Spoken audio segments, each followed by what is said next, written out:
Managing all the devices in your company, laptops, servers, mobile phones, etc., can feel like herding cats. But what if there was a way to control everything from one place? That's exactly what ManageEngine Endpoint Central does. It's a powerful tool for IT teams, letting you automate patching, push software updates, and secure every device all remotely.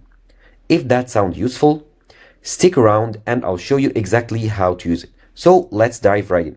So first of all, you need to go to the website, ManageEngine Endpoint Central, and probably the easiest way to do so is through a Google search, a simple Google search, or simply manageengine.com, where you'll land on the homepage right here. Here you can sign up or download the application on your computer. And you can see here some features and benefits of the platform.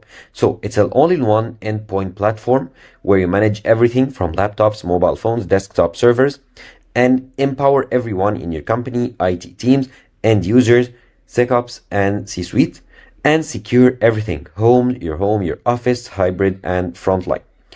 And it's all built in. You have all the visibility and control. You can gain end-to-end visibility into your IT infrastructure. You get insight-driven defense.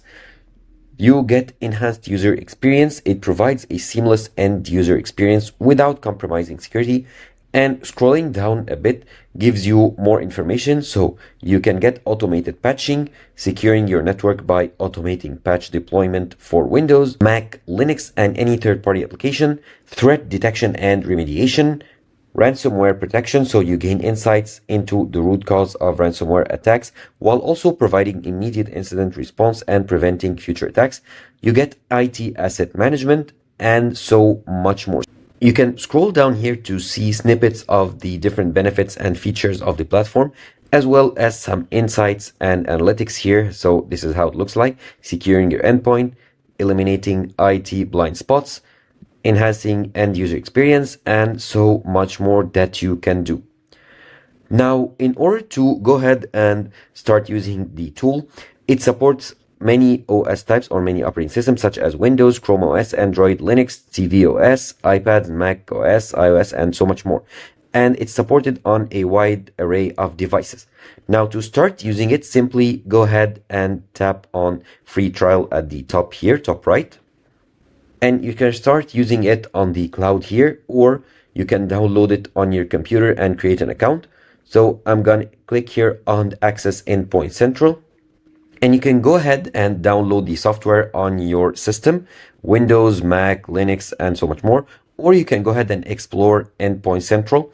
As you can see here, I'm already signed in. I already entered all my details and created my account. The account creation steps are pretty easy, straightforward, and simple. You need simply to enter your name, email, or sign up with Google and provide all your details.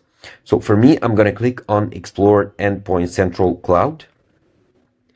And here you have all your data in one place. So this is the home screen where you have your summary. Of course, the configuration summary, recently added or modified configurations, the computer by operating system. You can list or arrange the computer by operating system. As you can see, of course, it's empty because this is a newly created trial account. It doesn't have any data yet. However, you can see the system health graph, the network patch status, and so much more. Now here you can also arrange images by operating system, deployment by operating system, and much more. Now you have all your different views right here. So if I go to configurations, of course, I don't have any configurations yet. You can see here your configurations on Windows, Mac, or Linux. You can see the different templates. You can see the collection, the user collection, or the computer collection. Of course, this is empty, as I told you. Now let's create a new configuration. For example, click on Mac, choose Mac, and I'll show you how to use it. Now, here are the devices or services that you can add, like, for example, print, AirPrint, restrictions, VPN, Wi-Fi, passcode, and so on. So you can choose whichever you want. And at the bottom here, you have some quick links on quick tutorials on how to change the local administrator password in a computer, for example, or how to do everything of that. Now, here in Windows, you can add additional stuff like alerts, browser, display, and so on. And for Linux, it depends on your operating system. Now, let's go ahead and view the templates. Here you have the different templates that you can use, and you can create configuration for this specific template.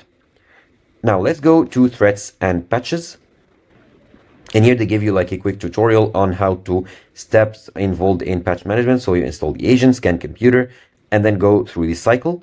Let's go ahead and explore the different threats and patches settings.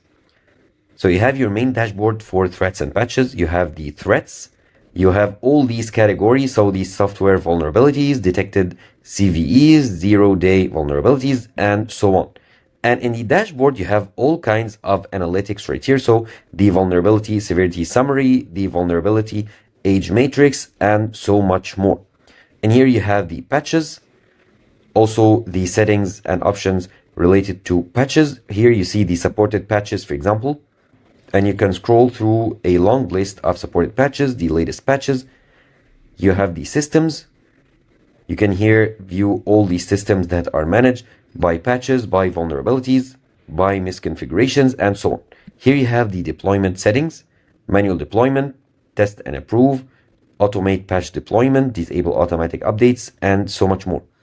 And you also have the compliance settings, and you have your reports. So of course, I don't have any reports yet since I created my account like a couple of minutes ago. And then you have your different settings. Here in software deployment, you can see all the deployed software here in this list, and you can click on any of them to view them. And you can see the deployment menu, install or uninstall software on different operating systems, view the configurations, user-defined templates, trash, self-service portal. You can view your reports and view all your settings. Now, in the inventory, you can get started here by choosing your operating system and onboarding endpoint here. And you have all the views, your computer, hardware, software, alerts, the application control, prohibit software, block executables, and so much more. Now here you can view the OS deployment menu, and they give you like a quick tutorial as usual. Click on explore to close the tutorial. And here you can create an image, an online imaging, view the customized deployment templates, add application, computer specific settings. Here you can in the deploy like drop down menu, create bootable media, deployment tasks, instant task, and so much more, as you can see. Now in the agent, also start by onboarding endpoint, choosing your operating system, downloading the client here. And here you can view all your agent settings, the summary of scope of management, domain, remote offices, computers, MDM prerequisites, and so much more. And if you click on the three dots here, you have more settings or more stuff that you can go to. And here you can also customize your menu items if you want to add like the tools at the top here to be available at all times. And here you have your quick settings, your account settings, where you can see your account. You can talk with them if you need help, and you can see what's new, and here you can contact them. So this was a quick overview of the Endpoint Central by ManageEngine.